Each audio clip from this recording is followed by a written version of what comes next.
প্রিয় ভক্তবৃন্দ, আপনাদের সবাইকে জানাই আন্তরিক শুভেচ্ছা ও হরে কৃষ্ণ। আজ আমরা আলোচনা করব শ্রীমদ্ভগবদ্গীতার প্রথম অধ্যায়ের 12 নং শ্লোক।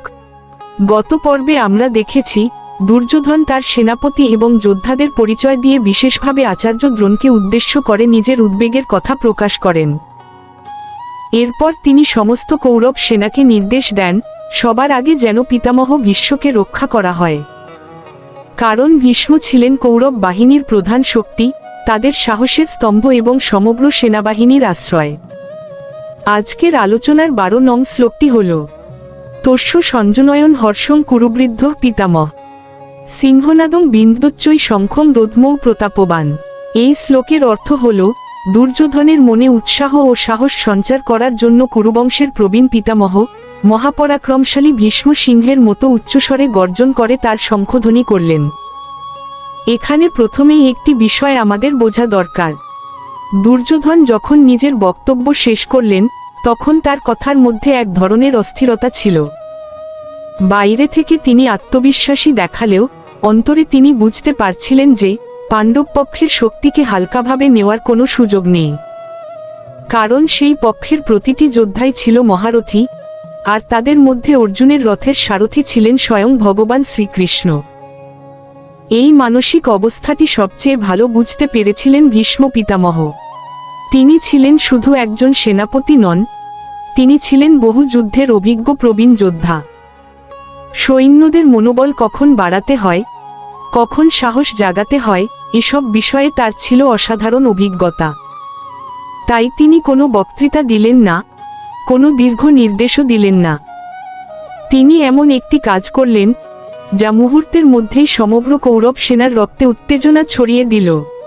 তিনি সিংহের মতো গর্জন করে নিজের শঙ্খ বাজালেন। শাস্ত্রে এখানে সিংহনাদ শব্দটি খুবই তাৎপর্যপূর্ণ।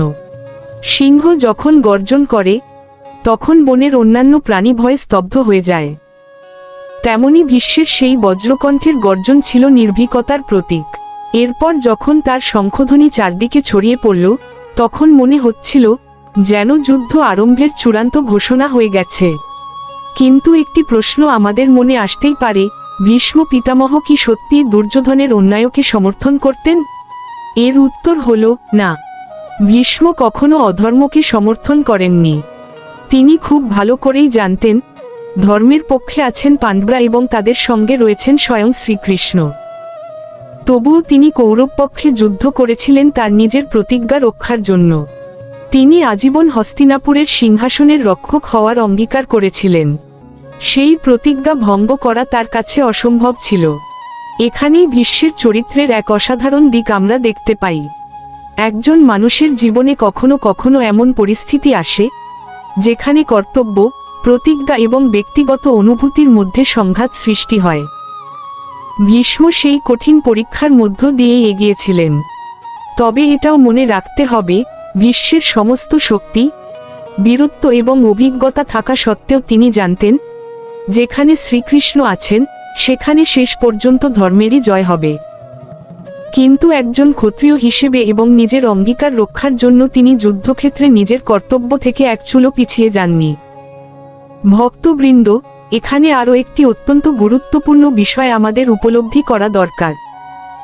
ভীষ্ম পিতামহের এই শঙ্খধ্বনি কেবল যুদ্ধ শুরু করার সংকেত ছিল না, এটি ছিল কৌরব সেনার মনোবলকে দৃঢ় করার এক শক্তিশালী আহ্বান। একজন অভিজ্ঞ সেনাপতি জানেন যুদ্ধের আগে সৈন্যদের মনে সাহস জাগিয়ে তোলা কতটা প্রয়োজন। ভীষ্ম সেই কাজটিই করলেন, কথা দিয়ে নয়, নিজের ব্যক্তিত্ব, গর্জন এবং শঙ্খধ্বনির মাধ্যমে। শাস্ত্রে ভীষ্মের গর্জনকে সিংহনাদ বলা হয়েছে। সিংহ যখন গর্জন করে তখন বনজঙ্গলের সমস্ত প্রাণী থমকে যায়। এই উপমা ব্যবহার করে গীতা বোঝাতে চেয়েছে যে ভীষ্মের কণ্ঠে ছিল অদম্য আত্মবিশ্বাস, বীরত্ব এবং নেতৃত্বের শক্তি। তার সেই গর্জন শুনে কৌরব সেনারা মনে করেছিল তাদের সামনে এমন একজন সেনাপতি আছেন যাকে পরাজিত করা সহজ নয়। তবে ভীষ্মের চরিত্রকে শুধু বাহ্যিক বীরত্ব দিয়ে বিচার করলে ভুল হবে। তিনি ছিলেন সত্যনিষ্ঠ, প্রতিজ্ঞাবান এবং অসাধারণ ধর্মপরায়ণ একজন মহাপুরুষ। তিনি খুব ভালো করেই জানতেন যে পাণ্ডবদের প্রতি অন্যায় হয়েছে। তিনি জানতেন শ্রীকৃষ্ণ যেখানে আছেন সেখানে ধর্ম রয়েছে। তবুও তিনি হস্তিনাপুরের সিংহাসনের প্রতি নিজের আজীবনের প্রতিজ্ঞা রক্ষা করলেন। এই কারণেই ভীষ্মের জীবন আমাদের শেখায়, প্রতিজ্ঞা একজন মানুষকে মহান করে, কিন্তু সেই প্রতিজ্ঞার ফল কখনো কখনো অত্যন্ত কঠিনও হতে পারে। এই শ্লোকের আরেকটি দিক লক্ষণীয়। দুর্যোধন নিজের বক্তব্যে বারবার নিজের সেনাবাহিনীর শক্তির কথা বলেছে, কিন্তু ভীষ্ম কোনো অহংকারপূর্ণ ভাষণ দেননি। তিনি নিজের কর্মের মাধ্যমে নেতৃত্ব দিলেন। একজন প্রকৃত নেতা কখনো অযথা নিজের শক্তির প্রচার করেন না, তার উপস্থিতিই অন্যদের আত্মবিশ্বাসী করে তোলে। এরপর ভীষ্মের শঙ্খধ্বনি সমগ্র যুদ্ধক্ষেত্রে প্রতিধ্বনিত হল। সেই শব্দ শুধু মানুষের কানে নয়, যেন প্রত্যেক যোদ্ধার হৃদয়ে গিয়ে আঘাত করল। কৌরব সেনারা উল্লাসে উদ্বুদ্ধ হল, আর সবাই বুঝতে পারল এবার আর পিছিয়ে যাওয়ার কোনো সুযোগ নেই। যুদ্ধ অবশ্যম্ভাবী, কিন্তু ভক্তবৃন্দ, এখানেই গীতা আমাদের একটি গভীর সত্য শেখায়।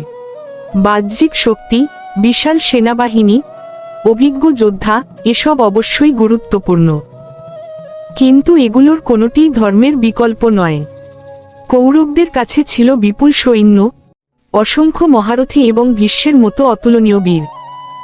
তবুও তাদের বিজয় নিশ্চিত হয়নি, কারণ শক্তি যদি অধর্মের সেবায় ব্যবহৃত হয় তবে সেই শক্তি শেষ পর্যন্ত মানুষকে রক্ষা করতে পারে না। আজকের সমাজেও আমরা একই দৃশ্য দেখতে পাই। অনেক মানুষ অর্থ, ক্ষমতা বা প্রভাবকে জীবনের সবচেয়ে বড় শক্তি মনে করেন, কিন্তু গীতা আমাদের স্মরণ করিয়ে দেয় সত্য, ন্যায় এবং ভগবানের আশ্রয় ছাড়া কোনো শক্তি স্থায়ী নয়। সাময়িকভাবে অন্যায়ের জয় দেখা যেতে পারে, কিন্তু চূড়ান্ত জয় সর্বদাই ধর্মের। তাই ভীষ্মের সিংহনাদ আমাদের ভয় পাওয়ার শিক্ষা দেয় না, বরং সাহসের শিক্ষা দেয়। তবে সেই সাহস যেন অহংকারের সাহস না হয়, বরং ধর্মের পথে অটল থাকার সাহস হয়। জীবনে যত বাধাই আসুক, যদি আমরা সত্যকে আঁকড়ে ধরি এবং শ্রীকৃষ্ণের উপর ভরসা রাখি, তাহলে কোনো প্রতিকূলতাই আমাদের প্রকৃত পরাজিত করতে পারবে না। এই শ্লোকের প্রতিটি শব্দ তাই আমাদের শুধু কুরুক্ষেত্রের যুদ্ধের কথা স্মরণ করাই না, বরং আমাদের নিজের জীবনের যুদ্ধের কথাও মনে করিয়ে দেয়। প্রতিদিন আমাদেরও সত্য ও অসত্য, কর্তব্য ও প্রলোভনের মধ্যে সিদ্ধান্ত নিতে হয়।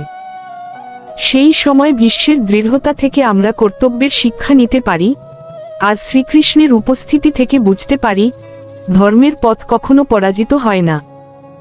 ভক্তবৃন্দ, কুরুক্ষেত্রের এই দৃশ্যটি যতই এগিয়ে যায় ততই আমরা উপলব্ধি করতে পারি এটি কেবল দুটি রাজবংশের যুদ্ধ ছিল না, এটি ছিল ধর্ম ও অধর্ম, ন্যায় ও অন্যায়, অহংকার ও ঈশ্বরাশ্রয়ের এক ঐতিহাসিক সংঘর্ষ। ভীষ্মের শঙ্খধ্বনি সেই সংঘর্ষের আনুষ্ঠানিক সূচনা মাত্র। এরপর আমরা দেখতে পাব ভীষ্মের শঙ্খধ্বনির সঙ্গে সঙ্গে কৌরব বাহিনীর অন্যান্য যোদ্ধারাও একযোগে শঙ্খ, ভেরি, ঢাক, কর্ণ ও অন্যান্য যুদ্ধবাদ্য বাজাতে শুরু করেন। মুহূর্তের মধ্যেই কুরুক্ষেত্রের নীরবতা ভেঙে যায়। চারদিকে এমন এক প্রচণ্ড শব্দের সৃষ্টি হয়, যেন সমগ্র প্রকৃতি যুদ্ধের আগমনী বার্তা শুনতে পাচ্ছে। এই দৃশ্যের মধ্য দিয়ে গীতা আমাদের যুদ্ধক্ষেত্রের বাস্তব পরিবেশও অনুভব করিয়ে দেয়। তবে এখানে একটি সূক্ষ্ম বিষয় রয়েছে। কৌরবদের এই প্রচণ্ড শব্দ ছিল বাহ্যিক শক্তির প্রকাশ। তারা নিজেদের সামরিক ক্ষমতা প্রদর্শন করতে চেয়েছিল, কিন্তু গীতার পরবর্তী শ্লোকগুলোতে আমরা দেখব পাণ্ডবদের শঙ্খধ্বনি সম্পূর্ণ ভিন্ন এক আবহ সৃষ্টি করে, কারণ তাদের শক্তির মূল উৎস ছিল ভগবানের সান্নিধ্য। এই কারণেই গীতার প্রতিটি শ্লোককে আলাদা করে পড়লে তার পূর্ণ সৌন্দর্য বোঝা যায় না। একটির সঙ্গে আরেকটির গভীর সম্পর্ক রয়েছে। দ্বাদশ শ্লোক আমাদের যুদ্ধের সূচনা দেখায়, আর পরবর্তী শ্লোকগুলো ধীরে ধীরে আমাদের সেই মহাসংলাপের দিকে নিয়ে যায়, যেখানে শ্রীকৃষ্ণ সমগ্র মানবজাতির জন্য অমর জ্ঞান প্রকাশ করবেন। এই শ্লোক থেকে আমরা ব্যক্তিগত জীবনেও একটি মূল্যবান শিক্ষা পাই। জীবনে এমন অনেক সময় আসে যখন চারপাশের পরিস্থিতি খুব ভয়ঙ্কর মনে হয়। সমস্যাগুলো এত বড় হয়ে দাঁড়ায় যে মনে হয় এগুলোকে জয় করা অসম্ভব। কিন্তু একজন ভক্ত জানেন, ভয়কে দেখে ভেঙে পড়লে চলবে না, স্থির থাকতে হবে, কর্তব্য পালন করতে হবে এবং ভগবানের আশ্রয় গ্রহণ করতে হবে। শ্রীমদ্ভগবদ্গীতা বারবার আমাদের এই শিক্ষাই দেয়, মানুষ তার সর্বোচ্চ চেষ্টা করবে, কিন্তু ফলের নিয়ন্তা ভগবান। তাই অহংকার নয়, আত্মসমর্পণ, হতাশা নয়, বিশ্বাস, ভয় নয়, ভক্তি, এই মনোভাবই একজন সাধকের প্রকৃত শক্তি। আমরা যদি ভীষ্ম পিতামহের জীবন থেকে কিছু গ্রহণ করতে চাই, তাহলে তার অটল কর্তব্যনিষ্ঠা, সাহস এবং দৃঢ়চেতা মনকে গ্রহণ করব। আর যদি দুর্যোধনের জীবন থেকে শিক্ষা নিতে চাই, তাহলে বুঝব অহংকার, ঈর্ষা ও অধর্ম শেষ পর্যন্ত যত বড় শক্তিকেই সঙ্গে রাখুক না কেন, তার পরিণতি শুভ হয় না। তাই আসুন, আমরা প্রত্যেকে জীবনের প্রতিটি সিদ্ধান্তে ধর্মকে প্রাধান্য দিই, সত্যকে ধারণ করি এবং শ্রীকৃষ্ণের নির্দেশিত পথে চলার চেষ্টা করি। তাহলেই জীবনের প্রতিটি কুরুক্ষেত্রে আমরা সঠিক পথ খুঁজে পাব এবং অন্তরে প্রকৃত শান্তি লাভ করব। আগামী আলোচনায় আমরা শ্রীমদ্ভগবদ্গীতার প্রথম অধ্যায়ের 13 নং শ্লোক নিয়ে আলোচনা করব। শ্রী মিলন দেবনাথ। হরে কৃষ্ণ।